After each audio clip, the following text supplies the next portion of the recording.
तर हाय नमस्कार सगळ्यांना। तर चला मी आधीच शूट केलेले हेडे होते तेच मी तुम्हाला टाकत होते। आणि त्या दिवशी सचिन आलता, त्याची बायको आलती, म्हणजे आलते, तर त्याबद्दल काय मला बोलायचं नाही। तर मी तुम्हाला हे सांगणार आहे, कुणाकुणाच्या इकडं पाऊस आहे। तर आमच्या इकडं पण आज पाऊस झाला, बरेपैकी पाऊस झाला। तर त्या दिवशी आला, फॅन घेऊन गेला। कसं असतं, बहीण भावाचं नातं कधी तुटत नसतं, बरोबर आहे का? कितीही काही केलं तर बहिणीचा जीव भावासाठी हलतो आणि बहिणीसाठी भावाचा जीव हलतो, अशा एक गोष्टी आहेत। पण ठीक आहे, असो, त्याबद्दल बोलायचं नाही मला।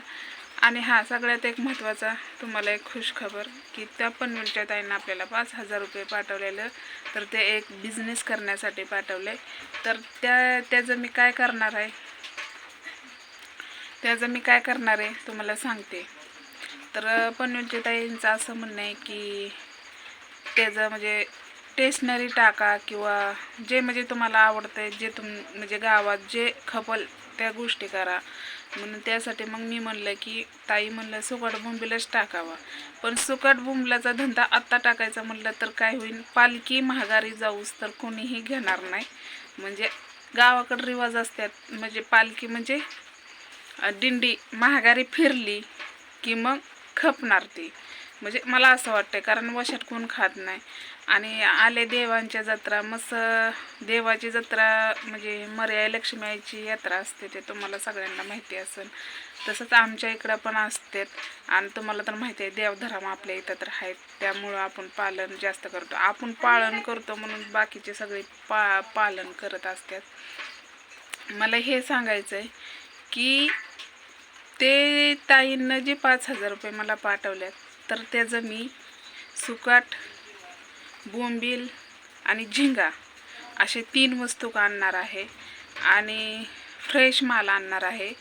आणि पण ते आत्ताच आणणार नाही, जोपर्यंत ते पालखी महागारी जात नाही ना तोपर्यंत मी काय आणणार नाही। ते पैसे मी तसंच ठेवणार।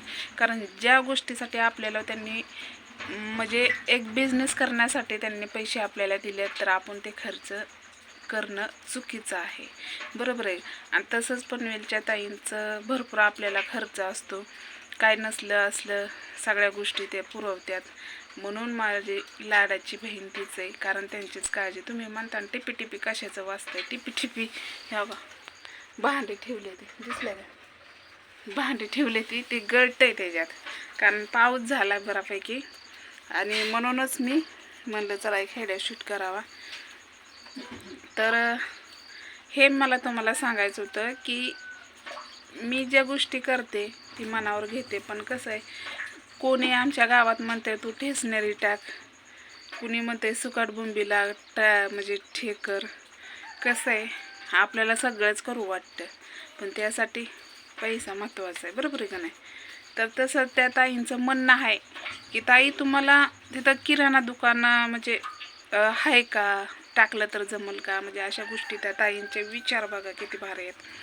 तर त्यांचं असं पण म्हणणं आहे की किराणा दुकान टाका, पण किराणा दुकानं आमच्या इथं एकच आहे आणि सगळी दुनिया तिथंच जाते, त्यामुळं आपल्याकडं कोणी येणार नाही। किराणा दुकानाचं तो कॅन्सल। तर कोणाचं म्हणणं आहे की साड्या किंवा ठेसनेरी ठेवता येईल। आणि पण मी काय ठेवू, आता त्या ताईंना सांगितलं की सुकट बोंबील, पण आता पालखी महागारी जाऊस तर काय ते आणायचं पण नाही।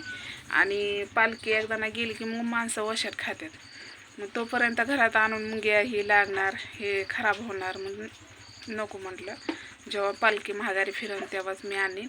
आणि राहिला प्रश्न, बायका म्हणतात आपल्या इथं गावात साड्या, परत ठेसनेरी, आता पंचमी आली, पंचमीला लेकरं ही म्हणजे सण इकडं उत्सव करतात ना, म्हणजे जास्त हे असतं या पंचमीला सणाला कोणच्या म्हणा। मग ते म्हणतात ठेसनेरी भरा, पण ठेसनेरी भरण्यासाठी मला पुण्याला किंवा मुंबईला जावं लागेल, कारण स्वस्त तिकडंच भेटतं। आणि मला माहीत नाही की नेमकं कोणत्या दुकानात जायचं, एवढी मी पण शिकलेली नाही।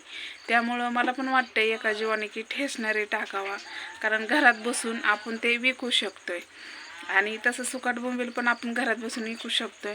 पण काय बायका म्हणतात की ठेसणारी टाक. कारण आमच्या गावात का नाही आम्हाला जीवरला जावं लागतं प्रत्येक गोष्ट घ्यायची म्हणलं तरी.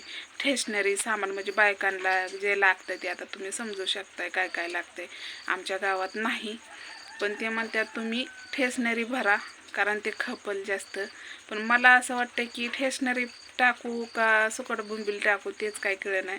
तर पनवेलच्या ताईंना एक म्हणणं आहे माझं, आणि तुम्हाला पण म्हणजे जे माझे हेड बघते ज्यांच्याकडे माझा नंबर आहे तुम्ही मला सांगा की मी ठेसणारी टाकू का सुकट बोंबील आणू. मला काहीच समजा नाही, कारण आमच्या गावाचं ठेसणारे नाही. सुकट बोंबील म्हटलं तर माळावर आणि सोमवारी बाजारहून घेऊन येतात. आणि सुकट बोंबील खपल पण 200-300 रुपयाचं दिसाड. रोज तर कोण नेणार नाही. दिसाड 2 दिसाड तेवढा धंदा होणार. म्हणून मला असं वाटतंय की आपण ठेसणारी आणावं का सुकट बोंबील आणावं मला काहीच कळलं नाही.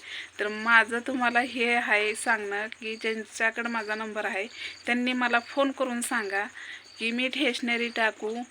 आणि जरी ठेसणारी टाकायचं म्हणलं तर मला सामान आणायला पुण्याला नाहीतर मुंबईला जावं लागेल. आणि तिकडे वाटतं किलोवर भेटते ना, कसं किलो आहे मला पण माहीत नाही असं म्हणतात. मग हे सगळं कसं करून काय करू मला काहीच कळलं नाही.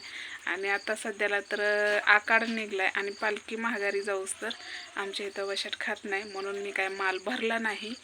तर मला वाटेल की ताईंना म्हणजे सगळ्यांना वाटेल की ताईंना पैसे दिले ना ज्योतिताईंना मालच भरला नाही, अशा गोष्टी आहेत. म्हणून मी हेड बनवून. तर चला हेड आवडलं असलं तर नक्कीच लाईक करा आणि तुमची राय मला नक्कीच सांगा की मी ठेसणारी टाकू का सुकट बोंबिलाचं टाकू. तर चला बाय.